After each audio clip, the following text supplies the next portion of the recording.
नमस्कार दर्शक बंधु स्वागत करुच्ची आपण को आकाशवाणी ओडिया न्यूज चैनल को आमको सपोर्ट करने आम चैनल को सब्सक्राइब करूँ और मतामत कमेंट और लाइक करूँ जदि भिडियोटी आपन को भल लगुच शेयर करने को भूलु ना।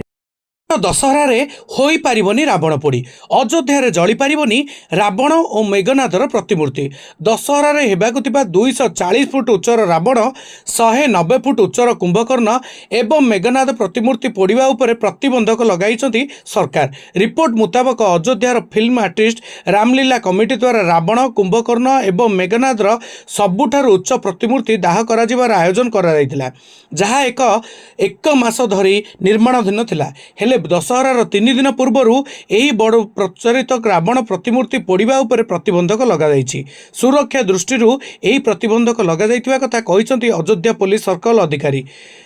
आयोजक कमिटी को एजाए रावण पोड़र अनुमति मिलना तेबे रावण पोड़ी को अनुमति न मिलू हरड़ घरान पड़ती या कारीगर। मध्य प्रदेश राजस्थान एवं अन्यान्य राज्यर कारीगर माने यही 240 फुट उच्चर रावण निर्माण कार्य समाप्त कर सारी किंतु प्रतिमूर्ति दाहर निर्धारित तारीख 3 दिन पूर्वर यह बंद कराई। फलस्वरूप हजार हजार टंका व्यय निर्मित 3टी प्रतिमूर्ति नष्ट हो संभावना देखाई। हेले मध्य जे पर्यंत अनुमति मिलना रावण पोड़र आयोजन करी फिल्म आर्टिस्ट रामलीलार कमिटीर प्रतिष्ठाता सभापति सुभाष मल्लिक बाबी। सेपटे दशहरार निर्माण कराई रावण न पड़ा अशुभ बोली मत प्रकाश पाई। तेबे आगको एने कौन निष्पत्ति होछि ताहा जना पड़िबो आउ एहा हेबो चर्चार विषय।